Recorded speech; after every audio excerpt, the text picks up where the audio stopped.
कहानी की शुरुआत होती है बीजिंग शहर में मौजूद एक बिल्डिंग में, जहां 3 लोग गेम खेलकर सट्टा लगा रहे थे। एक लड़की को बेकार पत्ते मिले, जिस वजह से वो थोड़ी निराश हो गई। तभी उसका बेटा आयरन मैन सूट पहनकर उसके पास आया और कहने लगा, मम्मी मैं रॉकेट छोड़ सकता हूँ, हवा में उड़ सकता हूँ। उसकी माँ सट्टा खेलने में इतनी ज्यादा बिजी थी कि उसने बच्चे पर ध्यान ही नहीं दिया। कुछ ही पलों में बच्चा बालकनी में गया और मैं उड़ सकता हूँ कहकर नीचे कूद गया। उसी समय नीचे एक बूढ़े सफाई कर्मचारी की नजर उस पर पड़ी और उसने अचानक से अपने हाथ कई फुट लंबे करके ऐन वक्त पर बच्चे को बचा लिया। फिर अंकल ने बच्चे को प्यार से समझाया कि बेटा असल जिंदगी में स्पाइडरमैन आयरन मैन नहीं होते, दिमाग में गू भराया क्या तेरे। अभी वहाँ आसपास कई लोग इकट्ठा हो गए क्योंकि उन सब ने अंकल को एक चमत्कार करते हुए देखा था, जिस पर बुढ़े अंकल कहने लगे, आओ तुम सबकी तस्वीर लेनी है, इधर आओ देखो यहाँ पे। और फिर उन्होंने एक खास डिवाइस का बटन दबा के उन सबकी याददाश्त मिटा दी। तभी बच्चे की माँ दौड़ती हुई वहाँ पहुंची और अपनी लापरवाही के लिए बहुत शर्मिंदा हुई। उसने बच्चे से वादा किया कि वो कभी सट्टा नहीं खेलेगी। इसके बाद हम साइड वॉक कैफे नाम की एक जगह को देखते हैं जो ग्राहकों से भरा हुआ था। इतने समय तक कबाब का इंतजार करने की वजह से सभी कुक पर चिल्ला रहे थे। अब उस कुक से इतनी जोर जबरदस्ती बर्दाश्त नहीं हुई और उसने चुपके से काम जल्दी करने के लिए अपना हाथ ग्रिलर के नीचे रखकर अपनी हथेली पर ही आग जला दी, जिससे कबाब जल्दी जल्दी पकने लगे। इस आदमी का नाम था फायरमैन। फिर हम एक नाइट क्लब देखते हैं जहां बढ़िया पार्टी चल रही थी। एक लड़की पोल पर डांस दिखाकर सबको लुभा रही थी, तो एक ठरकी आदमी अपनी जीभ बाहर निकाल के लड़की के पास जा पहुंचा। वो जानबूझकर चिपक चिपक कर नाचने की कोशिश कर रहा था, तो लड़की ने चुपके से पोल को हाथ लगाया, जिससे पोल में बिजली दौड़ने लगी और उस आदमी को बिजली का जबरदस्त झटका लगा। तो जाहिर सी बात है इस लड़की का नाम है इलेक्ट्रिक गर्ल। इसके बाद हम सुपर हीरोज की टीम के एक और मेंबर को देखते हैं जो एक आम से सिक्योरिटी गार्ड के भेस में था। एक लड़की की गाड़ी गड्ढे में फंस गई तो उसने इधर उधर देखकर अपना हाथ गाड़ी पर रखा और अचानक वो लोहे में बदल गया। फिर उसने बड़ी आसानी से गाड़ी को पीछे से उठाकर गड्ढे से बाहर निकाल दिया।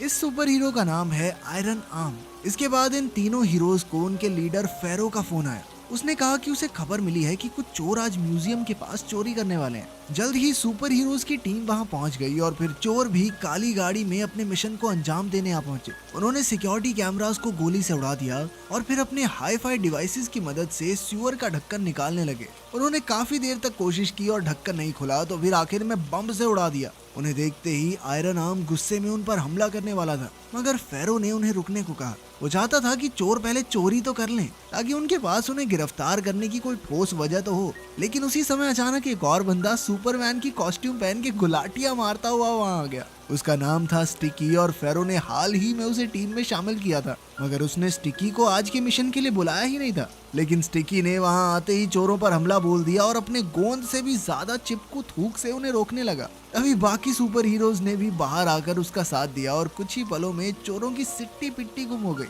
तभी फेरो ने देखा कि एक चोर अब भी होश में था और उसने अपनी आंखों की शक्ति से उसे अपने वश में कर लिया, जिससे चोर को ऐसा लगने लगा कि फेरो उसका बाप है। चोर उसे देखते ही उसके पैरों में लेट गया और अपने जुर्म की माफी मांगने लगा। उसने बताया कि वो ये सीवर का ढक्कन इसलिए चुरा रहे थे ताकि एक बहुत अमीर बिजनेसमैन को बेच सके। उस आदमी को टैंक्स की सुरक्षा के लिए मजबूत लोहे की जरूरत थी और चाइनीज सीवर के ढक्कन तो ऐसे होते हैं कि गोलियां भी आर पार नहीं होती उनके।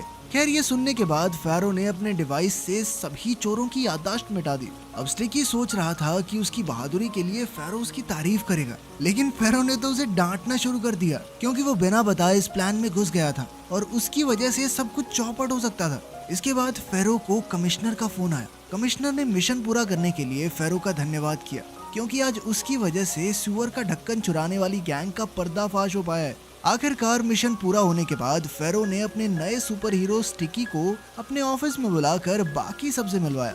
फेरो ने सबको बताया कि बचपन में फेविकोल पी गया था ये, जिसके बाद उसके शरीर में अजीबोगरीब रिएक्शन होने लगे और फिर बड़ा होकर उसका पसीना, थूक और पेशाब सब कुछ चिपकू हो गया। इसके बाद स्टिकी ने सबके सामने अपनी शक्तियों की नुमाइश की और उसे लग रहा था कि वो सबसे बेहतर है। लेकिन जैसे ही वो आयरन आर्म के सामने पहुंचा तो आयरन आर्म ने उसे अपनी असली जगह दिखा दी। उसने स्टिकी का हाथ पकड़कर उसे एक ही पल में एक कोने से दूसरे में फेंक दिया। खैर बाद में हम देखते हैं कि फेरो ने उसे एक नौकरी दिलवाई क्योंकि उसे सुपर हीरो बनने के लिए एक आम इंसान बनकर रहना होगा ताकि किसी को उस पर शक न हो। ये उनकी टीम का इकलौता रूल था। फेरो ने उसे डिलीवरी बॉय की नौकरी दी तो स्टिकी ने कहा कि वो कोई ढंग की नौकरी करना चाहता है, मगर फेरो नहीं माना और स्टिकी को ना चाहते हुए भी पूरा दिन पार्सल डिलीवर करने पड़े। लेकिन रास्ते में जैसे ही कोई प्रॉब्लम आई तो उसने टीम का पहला रूल ही तोड़ दिया। उनमें से किसी को भी दुनिया के सामने अपनी शक्तियों का इस्तेमाल करने की इजाजत नहीं थी, लेकिन स्टिकी तो अपने चिपकू पसीने की मदद से स्पाइडरमैन की तरह एक बिल्डिंग से दूसरी पे चढ़ के पार्सल पकड़ाने लगा। जब एक औरत ने उसे खिड़की से अंदर आते देखा तो वो डर के मारे बेहोशी हो गई। फिर एक एम्बुलेंस उसे हॉस्पिटल ले जाने आई तो वो दीवारों पर चलने वाले भूत के बारे में बड़बड़ा रही थी। खुशकिस्मती से फेरो ने ऐन मौके पर उसकी याददाश्त मिटा दी और वो शांत हो गई। इसके बाद हम 7 नाम की एक बहुत बड़ी कंपनी को देखते हैं, जहाँ का डायरेक्टर अपने इन्वेस्टर्स से मीटिंग कर रहा था। डायरेक्टर का नाम था चैंग और उसने अपने इन्वेस्टर्स को डॉक्टर बिल नाम के एक जवान साइंटिस्ट से मिलवाया। डॉक्टर बिल ने एक खास किस्म के क्लोनिंग कंपाउंड का आविष्कार किया था। बिल ने अपने इन्वेस्टर्स को आविष्कार के बारे में बताते हुए कहा कि उसकी टेक्निक से आप कुछ ही पलों में किसी भी चीज का क्लोन बना सकते हैं। फिर उसने इसका नमूना दिखाते हुए एक संतरे में इंजेक्शन लगाया और वो अपने आप बड़ा होने लगा। कुछ ही पलों में एक संतरे से 2 संतरे बन गए, जिसे देखकर सभी इम्प्रेस हो गए, यहाँ तक कि दोनों संतरों का स्वाद भी बिल्कुल वैसा ही था। तब इन्वेस्टर्स ने खुश होकर डायरेक्टर से वादा किया कि वो इस प्रोजेक्ट में पैसा जरूर लगाएंगे। इस बात से चैंग बेहद खुश था और उसने बिल से कहा कि जल्द ही वो साइंस मैगजीन के कवर पर होगा। वहीं दूसरी ओर हम देखते हैं कि फेरो स्टिकी की क्लास लगा रहा था कि उसने सबके सामने अपनी शक्तियों का इस्तेमाल कैसे किया। और फिर स्टिकी कहने लगा कि डिलीवरी बॉय की नौकरी में सारा टाइम थोड़ी लगा दूंगा अपना, लोगों की जान भी तो बचानी है सर बाद में। वो एक सुपर हीरो है, उसे देश में हो रहे जुर्म को रोकना चाहिए। उसी समय एक प्यारी सी लड़की ने उसे पीछे से बुलाया। उसे लगा वो एक कुरियर वाला है, इसीलिए उसने स्टिकी को उसके घर जाकर सामान पैक करने में उसकी मदद करने को कहा। स्टिकी तो उसे देखते ही लट्टू हो गया और चुपचाप लड़की के पीछे उसके घर आ गया। लड़की ने उसे काम समझाया और फिर अपने फोन पर लाइव स्ट्रीमिंग करने लग गई। तब पता चला कि उस लड़की का नाम जाओ है, जो कि एक काफी मशहूर व्लॉगर है। खैर फिर स्टिकी बाथरूम में हल्का हो रहा था तो अचानक उसकी नजर एक कॉकरोच पर पड़ी और वो बुरी तरह डर गया। इसी वजह से उसका चिपकू पेशाब सारे फर्श पर बिखर गया और साथ ही उसके हाथों पर भी लग गया। इधर उसके पैर भी जमीन से चिपके हुए थे, तो उन्हें निकालने के चक्कर में जैसे ही वो नीचे गिरने लगा तो उसने वहाँ सूख रहे लड़की के अंडरगारमेंट्स पकड़ लिए। जब जाओ को बाथरूम से आवाजें आई तो वो वहाँ पहुंची। उसने देखा कि ये साला डिलीवरी वाला अपने हाथ में मेरी ब्रा चिपका के बैठा है। इससे जाओ को लगने लगा कि किस लुच्चे को घर पे ले आई मैं। स्टिकी ने उसे समझाने की कोशिश की पर अचानक जाओ का पैर मुड़ गया और वो नीचे गिरने वाली थी कि स्टिकी ने उसे अपनी बाहों में ले लिया, जिससे जाओ की शर्ट भी उसके हाथों से चिपक कर उतर गई। इधर उसकी लाइव स्ट्रीम पर उसका अंग प्रदर्शन हो गया, जिससे बेचारी जाओ को बहुत शर्मिंदा होना पड़ा। स्टिकी तुरंत वहां से भाग निकला और उसने जाकर बड़ी मुश्किल से अपने हाथों से जाओ के कपड़े छुड़ाए। वहीं दूसरी ओर 7 कंपनी की लैब में बिल अपने इंजेक्शन की मदद से एक चूहे का क्लोन बनाने की कोशिश कर रहा था, मगर इंजेक्शन लगते ही चूहे का शरीर फट गया और वो मारा गया। उसी समय चैंग वहां आ गया और उसने बिल को चूहों पर एक्सपेरिमेंट करते हुए पकड़ लिया।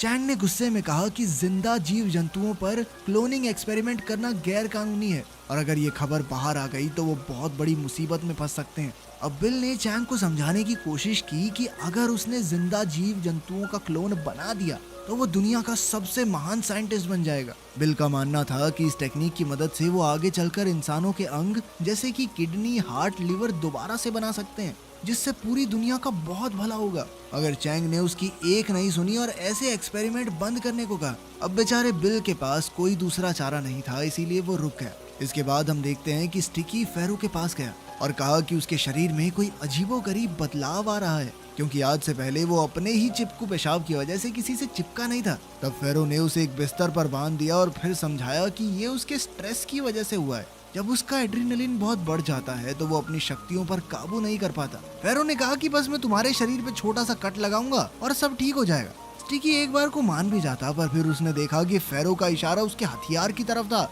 और वो डर के मारे चिल्लाने लगा, साले बुड्ढे कहाँ पे कट लगाएगा तू। खैर फेरो ने समझाया कि नहीं वैसा कुछ नहीं है बेटा, हाथ पे हथेली पे कट लगाऊंगा मैं। खैर सर्जरी के बाद स्टिकी के हाथ बिल्कुल पहले जैसे हो गए और अब उसने अपने लिए एक नया सुपर सूट बनाया और अपनी शक्तियों को काबू करना सीखा। इसके बाद वो फिर से डिलीवरी बॉय की नौकरी पर जाने लगा और फिर वो एक कुरियर लेकर जाओ के घर पहुंचा, लेकिन उसे देखते ही जाओ को फिर गुस्सा आ गया। तब स्टिकी ने जाओ को शांत करते हुए उसके अंडरगारमेंट्स लौटा दिए और कहा कि उसने इन्हें अच्छे से धो दिया है, लेकिन फिर जब जाओ ने बक्सा खोला तो उसमें एक नंगे आदमी का पुतला था, जिसे देखकर वो आग बबूला हो गई। वो स्टिकी को पीटने लग गई कि नहीं सुधरेगा तू लुच्चे, बताऊं तुझे। और तभी उसका पड़ोसी बाहर आया और जाओ के हाथ से वो पुतला ले लिया। पता चला कि एड्रेस में गलती हो गई थी, क्योंकि असल में ये पार्सल पड़ोसी का था। ये सारी गड़बड़ सुलझाने के बाद स्टिकी ने जाओ से कहा कि पिछली बार भी तुमने मुझे गलत समझ लिया था। खैर अब जाओ भी समझ गई थी कि स्टिकी कोई बुरा इंसान नहीं है। तभी जाओ को फोन आया और वो स्टिकी को वहीं छोड़कर बाहर भाग निकली, जहाँ उसके पिता उसका इंतजार कर रहे थे। उसके पिता कोई और नहीं बल्कि 7 कंपनी के डायरेक्टर चैंग ही थे। ये देखकर स्टिकी काफी खुश हो गया कि पसंदीदा औरत सिर्फ खूबसूरत ही नहीं, अमीर भी है। वहीं दूसरी ओर बिल अब भी चूहों पर एक्सपेरिमेंट्स कर रहा था। उसने अपने साथ काम करने वालों को भी अपनी तरफ कर लिया था, जिसके बाद उन्होंने बिल के एक्सपेरिमेंट्स को राज रखने का वादा किया। आखिरकार काफी एक्सपेरिमेंट्स के बाद वो चूहों का क्लोन बनाने में कामयाब हो गया। फिर अगली सुबह फेरो ने सुपर हीरोज की टीम को नए मिशन के बारे में बताया, लेकिन बाकी सुपर हीरोज स्टिकी के आने से बिल्कुल भी खुश नहीं थे, क्योंकि वो अक्सर गलती करके सब कुछ चौपट कर देता था। मगर फेरो ने उन्हें विश्वास दिलाया कि स्टिकी मिशन पर जाने के लिए अब तैयार है। इसके बाद जब मिशन शुरू हुआ तो हम देखते हैं कि स्टिकी बाकी सुपर हीरोज से कहीं आगे था। उसने सभी गुंडों की छुट्टी कर दी और सिर्फ एक आखिरी विलन बाकी था। स्टिकी उस पर झपटने ही वाला था कि अचानक उसने देखा कि जाओ वहाँ चलती हुई आ रही थी। वो अपनी स्ट्रीम पर थी और अचानक एक गुंडे ने उस पर हमला कर दिया। तब स्टिकी सब कुछ छोड़कर उसे बचाने दौड़ा। उसने बड़ी आसानी से गुंडे को चिपकू लिक्विड से वहीं रोक दिया, मगर अंत में गुंडे ने जाओ को बिल्डिंग से नीचे धक्का दे दिया। लेकिन स्टिकी ने ऐन वक्त पर उसके पीछे कूदकर उसे अपनी बाहों में ले लिया और उसकी जान बचाई। ये सब देखकर जाओ तो बेहद इम्प्रेस हो गई और उसने सुपर हीरो का नाम पूछा। लेकिन उसी समय फेरो ने उसकी याददाश्त मिटा दी, जिससे जाओ को लगा कि यहाँ किसी 3rd क्लास फिल्म की शूटिंग चल रही है, जिसे अनोखी फिल्म्स वाले थोड़े टाइम में लोगों को दिखाएंगे। जब वो घर लौटी तो उसकी दोस्त ने उसे फोन करके पूछा कि उसके साथ क्या हो रहा है। तब ये खुलासा होता है कि जो कुछ भी वहाँ हुआ वो सब जाओ की लाइव स्ट्रीम पर रिकॉर्ड हो गया था, और जब टीवी पर उसने ये फुटेज देखी तो उसे सब कुछ याद आ गया। इस नए सुपर हीरो की खबर सारी दुनिया में आग की तरह फैल गई और स्टिकी रातों रात मशहूर हो गया। सारे सेलिब्रिटीज उसी के बारे में बातें कर रहे थे और अब तो उसकी तारीफ में गाने तक बन रहे थे। ये सब देखकर फेरो बहुत गुस्से में था, लेकिन तभी कमिश्नर ने उसे फोन करके कहा कि अब जो हो गया हो गया। अब उन्हें स्टिकी को ही एक सेलिब्रिटी सुपर हीरो बनाए रखना होगा, ताकि सबका ध्यान उस पर रहे और बाकी सुपर हीरोज अपना काम आसानी से कर सके। अब फेरो स्टिकी को लेकर सेंट्रल टेलीविजन के प्रोड्यूसर से मिलने गया और स्टिकी ने सबको अपनी काबिलियत का नमूना दिखाकर ये साबित कर दिया कि वो ही वीडियो वाला सुपर हीरो है। देखते ही देखते स्टिकी सेलिब्रिटी बन गया और सभी न्यूज वाले उसका इंटरव्यू लेकर तरह तरह के सवाल पूछने लगे। इसके बाद उसने कई एड्स भी किए और किसी ने तो उसे सिंगिंग शो का जज भी बना दिया। इसी दौरान वो कई सारी प्रेस कॉन्फ्रेंसेस भी कर रहा था, ताकि बाकी सुपर हीरोज का राज राज ही रहे। उसने दावा किया कि आज तक लोगों को मुसीबत से बचाने वाले जो भी चमत्कार हुए हैं उसके पीछे उसका ही हाथ है। जब आयरन आर्म ने ये खबर देखी तो वो गुस्से से लाल हो गया, क्योंकि ये कल का आया लड़का उनकी सारी मेहनत का क्रेडिट खुद ले जा रहा है। लेकिन धीरे धीरे स्टिकी की मुसीबतें बढ़नी शुरू हो गई, क्योंकि उसकी असलियत बाहर आने से आम लोगों के साथ साथ गुंडे भी उसे पहचानने लगे थे। एक बार तो एक आदमी ने जानबूझकर चोरी करने का नाटक किया और जब स्टिकी ने उसे पकड़ लिया और सभी लोगों का ध्यान उस पर आया तो अपने स्टोर की ऐड करने लग गया। इसके बाद कुछ लोगों ने नकली हमले का नाटक किया ताकि स्टिकी उन्हें बचाने आए और वो उससे मिल सकें। अब स्टिकी एक कॉन्फ्रेंस में जाने से पहले फेरो के साथ बैठा था, तो उसने फेरो से शिकायत की कि उसके मशहूर होने के बाद से ये सब गड़बड़ हो रही है। तभी हम देखते हैं कि जाओ भीड़ को चीरती हुई स्टिकी की तरफ भाग रही थी। वो तो स्टिकी के प्यार में पागल हो चुकी थी और वो सिक्योरिटी गार्ड्स के भी हाथ नहीं आई। तभी अपना आयरन मैन सिक्योरिटी यूनिफॉर्म पहने स्टिकी के पास पहुंचा और उसे बुरी तरह पीटने लगा, क्योंकि स्टिकी ने टीवी पर सारे मिशन का क्रेडिट खुद को दे दिया था। अब उसे चुप कराने के लिए स्टिकी ने उसके होठों पर चिपकू लिक्विड गिरा दिया। उसी समय जाओ ने कमरे का दरवाजा खोला, जिसका धक्का लगने से स्टिकी के होठ आयरन मैन के होठों से जा चिपके। जब जाओ ने उन दोनों को होठ से होठ चिपकाए देखा तो उसे लगा कि स्टिकी तो गे है और वो रोते रोते वहाँ से भाग गई। अब स्टिकी जैसे तैसे खुद को छुड़ाकर कुरियर बॉय के रूप में जाओ के पास गया और उसे समझाने की कोशिश की। उसने कहानी बनाई कि वो स्टिकी को अच्छे से जानता है और अगर जाओ चाहे तो वो उसे मिलवा भी देगा। उसने जाओ को यकीन दिलाया कि स्टिकी गे नहीं है और उसे कोई गलतफहमी हुई होगी। ये सुनकर जाओ ने एक्साइटमेंट में उसे गले लगा लिया। इसके बाद हम 7 कंपनी का ऑफिस देखते हैं, जहां डायरेक्टर के असिस्टेंट को कूड़े के ढेर से एक टेस्ट ट्यूब मिली। उसने तुरंत ही इसकी खबर चैंग को दी और चैंग गुस्से में सीधा बिल के पास पहुंचा। वो बिल पर खूब चिल्लाया और उसे नौकरी से निकालने की धमकी दी, मगर बिल ने तो सारे स्टाफ को पहले ही अपनी तरफ कर लिया था। उसने स्टाफ को हुक्म देकर डायरेक्टर और उसके असिस्टेंट को बंदी बना लिया और कहा कि अब इस क्लोनिंग कंपाउंड का इंसानों पर एक्सपेरिमेंट करने का समय आ गया है। पहले उसने असिस्टेंट को इस ड्रग का इंजेक्शन दिया और कुछ ही पलों में धमाके से उसका शरीर फट गया। अब बिल इस पूरे एक्सपेरिमेंट का डाटा एनालाइज करना चाहता था, मगर चैंग ने उसी वक्त अपने फोन से डेटाबेस लॉक कर दिया। तब बिल ने अपने गुंडों को हुक्म देकर चैंग की बेटी जाओ को पकड़कर लाने को कहा। वहीं दूसरी ओर स्टिकी एक छत से दूसरी छत पर खुशी से कूदता हुआ जाओ से मिलने जा रहा था। उधर जाओ भी उससे मिलने को बेकरार थी। जैसे ही घंटी बजी तो उसने भागकर दरवाजा खोला, मगर वहां स्टिकी नहीं बिल के गुंडे थे और वो जबरदस्ती जाओ को उठा कर ले गए। कुछ ही मिनटों बाद स्टिकी वहां पहुंचा तो उसने देखा कि घर का सारा सामान बिखरा हुआ था। तो वो समझ गया कि जरूर कुछ ना कुछ तो बुरा हुआ है। उसने तुरंत फैरो को खबर की और फैरो ने सभी टीम मेंबर्स को मिशन पर जाने को कहा, मगर आयरन आर्म अब भी उससे गुस्सा था और वो स्टिकी की मदद किसी भी हालत में नहीं करना चाहता था। मगर फैरो ने उसे जैसे तैसे चलने के लिए मना लिया।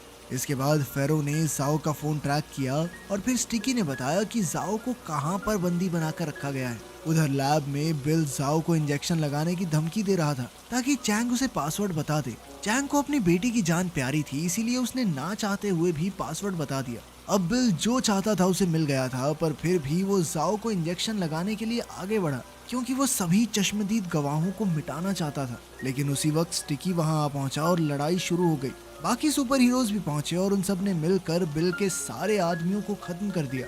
बिल खुद भागने को कामयाब हो गया, लेकिन सड़क पर अपने आयरन मैन ने उसकी खूब पिटाई की। लेकिन मौका देखकर बिल ने उसे क्लोनिंग कंपाउंड का इंजेक्शन लगा दिया।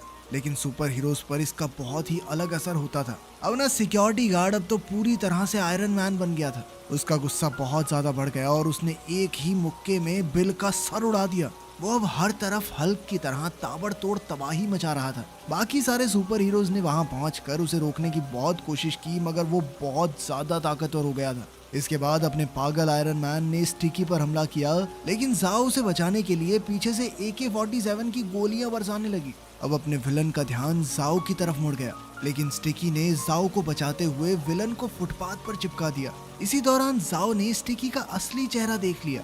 उसने स्टिकी से पूछा कि तुमने अपनी सच्चाई मुझे क्यों नहीं बताई। स्टिकी कहने लगा कि देखो मैं हैंडसम तो हूँ, लेकिन काम धाम कुछ खास नहीं करता, वही डिलीवरी वाला काम है अपना। जिस पर जाओ ने जवाब दिया कि तू चुप हो जा, तेरी शक्ल भी गंदी है। लेकिन फिर भी उसे स्टिकी पसंद था और उसके डिलीवरी वाला होने से कोई फर्क नहीं पड़ता। खैर इस दौरान अपने विलन ने खुद को सड़क से छुड़ा लिया और फेरो की तरफ बढ़ने लगा। अब सारे सुपर हीरोज अपनी ताकत स्टिकी के अंदर डालकर एक आखिरी हमले के लिए तैयार हो गए, जिसने एक आग, बिजली, टेलीपैथिक चिपका चिप की बीम निकाली, जिसने अपने सस्ते आयरन मैन का मेटेलिक शेल तोड़ दिया और वो फिर से पहले की तरह नॉर्मल हो गया। आयरन मैन बच गया, अपने हीरो का घर भी बस गया और क्या ही चाहिए। मिलते हैं अगली वीडियो में।